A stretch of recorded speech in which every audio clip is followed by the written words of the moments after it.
Yes ladies and gentlemen, kama nilivyokuambia tuko katikati ya viunga vya TIA na jambo kubwa lililopo unaliona hapo nyuma yetu. Of course naweza nikakwambia ni Miss and Mr TIA au TIAS unaweza kaita hivyo. So hapa tuko na Chief Judge ambaye kimsingi ameweza kutoa zile chungu na tamu na watu kwa kweli wamejionea. Hapa tunapiga naye story 2-3 tuweze kujua mawili matatu. Habari yako Chief? Salama kabisa. Wanakuita nani kwa faida ya watazamaji na unahusika na mambo gani pengine?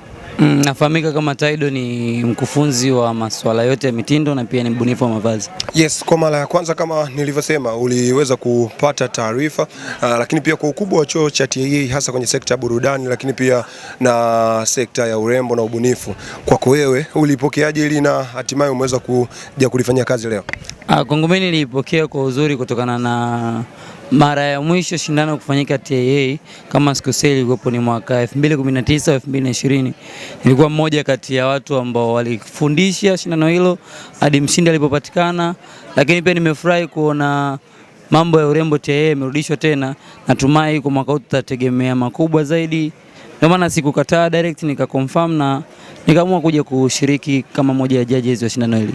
Yeah, umeingia sasa leo moja kwa moja kwanza umeona nini hasa kipi ambacho kinaweza pengine kikawa kinaingia kwenye sekta ya sanaa ya ubunifu na urembo kwa ujumla, lakini pia ni kitu gani ambacho unaona sasa kinakuwa ni chachu hasa kwa vijana hawa wa TIA? Yeah, kwa sasa hivi wengi nimeona wamepata mwamko na wengi wanatamani kuja kuonyesha uwezo wao. Kwa ninachowaomba nione passion yao kwa ukubwa zaidi, wasichukulie kichuo tu, kwa sababu hiyo ndio hatua ya kwanza yao kufikia malengo yao kwenye swala zima la mitindo na urembo kwa ujumla. Nimeona ni kama ulikuwa ni umekaza zaidi kama Chief Judge ambaye anaonekana kama maswali yake very competent. Hii ilikuwa ni nini labda? Mimi kwenye masuala ya mitindo nimebezi sana kwenye mambo ya technical. Kwa lazima niwakazie au niwaonyeshe ukali pale ambapo nitaona kuna kitu hakiko sawa. Lakini pia kwenye upande wa maswali na vitu vingine tunahitaji mrembo ambaye sio mrembo tu wa sura, hata kichwa chake pia kiwe kinaeleweka kiasi. Kichwa kwa maana gani? Yaani awe na IQ kubwa, awe na uwezo hata wa kujielezea na kuongea mawili matatu mbele ya jamii, kwa sababu tunaamini mrembo ni kioo cha jamii. Aweze kupresent chuo sehemu tofauti na chuo na hata ndani ya chuo kwa ujumla. Naam, Miss sasa na Mr zinaendelea kwenye vyuo tofauti. Je, kuna utofauti wowote uliopo kati ya TIA hasa kwenye maandalizi ya hili jambo na vyuo vingine? Natumai kila mmoja amejipanga kwa namna yake. Hivyo basi mimi nasubiria kuona, kwa sababu nikaribia vyuo vitatu na hisi watafanya shindano kwa siku moja.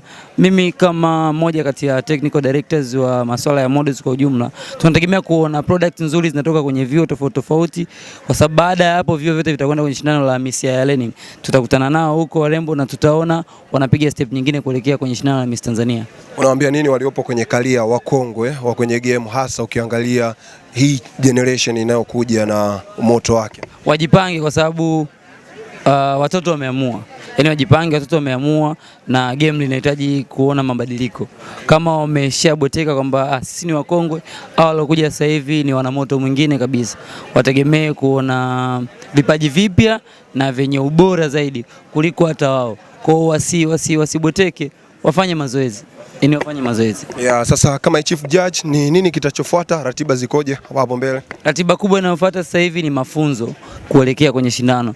Washiriki waliopita watapitia mafunzo, kutengenezwa vizuri kwenye catwalk na pia kuongea na baadhi ya vitu vingine ambavyo vinahitajika kwenye pageant. Baada ya hapo ni rasmi wataingia kwenye prejudgment ambayo ni siku moja kabla ya shindano kupitia judgment, na siku ya mwisho watafanya final judgment ambapo ndipo watapatikana mshindi wa Mr and Miss TIA 2026. Yes ladies and gentlemen, kama nilivyowaambia bado tuko na team judges na hapa we have a madam here. Madam, mambo vipi? Poa. Unakuita nani? Naitwa Joyce Kibaja. Yeah, kwenye career ya urembo unahusika kama nani na ubunifu? Mimi ni mbunifu wa mavazi. Na shona nguo za harusi. Na nguo za mamisi, nguo za suti, kaunda, yeah. Oh yeah. Sawa. Kwa mara ya kwanza unapewa taarifa kwamba utakuja kuwa judge hapa katika Miss TIA na Mr. Kwanza ulilipokeaje, lakini ulifikiria nini, na je ulichokifikiria umekutana nacho leo hapa? Nimefurahi kwanza kuwa moja ya majudges na nimefurahi pia kutafutwa kuwa judge wa hili shindano, and I'm so excited. Nilichokitarajia ndo nimekikuta. Wanafunzi wanafanya vizuri na wamejinoa vya kutosha. Yeah. Sawa, kwenye career hii ni kama kuna muda tunaonaga kama imetupwa fulani hasa ya urembo na ubunifu. Leo imekuamshia nini akilini na pia unaanza kutangaza nini huko mtaani? Nimefurahi kwanza kwa sababu mpaka ili kufika juu lazima tuanzie chini. Nimefurahi kwamba vyuo sasa hivi vimeanza kuamka, wanafunzi wanaweza kuparticipate kwenye mambo kama haya. Nimefurahi kwa sababu ili wafike huko juu lazima waanzie chini na nimeona kwamba walimu pamoja na wanafunzi wako wanapambana kufanikisha hili. Yeah. Umesikia na pengine utakuwa umeona vyuo vingi hasa vinaendelea na maandalizi kama haya. Pengine maandalizi ya TIA na vyuo vingine kwako wewe unaona kuna utofauti gani? Mimi kama mzoefu wa haya mambo kwa sababu sio mara yangu ya kwanza kuwa judge, sio mara ya kwanza kushiriki kwenye mambo kama haya. TIA wameanza na wanafanya vizuri. Kwa hakuna utofauti mkubwa sana, lakini tunajitahidi kupambana nao pia wafike kama vyuo vingine ambapo wameanza muda mrefu na wanafanya vizuri. Ujumbe kwa wadogo zako ambao pengine umewaona leo, lakini pia hata kwa watu ambao tayari ni expertise kwenye hii career? Kwa niliowaona leo na washauri wawe wanajiamini, wanachokifanya ni kitu sahihi, kitawafikisha mbali, na kwa ambao washakuwa experts na natamani waje kusupport hao wadogo kwa kuwa encourage na kuinvest maybe ili wafike walipofika wao. Wewe ni expertise wa haya mambo, je, una support on how? Ikiwa tuachane na leo. Okay, mimi kama nilivyokuambia at first, mimi ni mbunifu wa mavazi. Support yangu mimi kubwa ukitoa kujudge peke yake, nipo sana kwenye mambo ya mavazi ya watakaovaa washiriki. Kwa mchango wangu mkubwa ni kuwashauri wavae nini na labda kuchangia chochote kitu kwenye mashono ama nini, huo ndo mchango wangu. Shukrani sana. Nashukuru sana.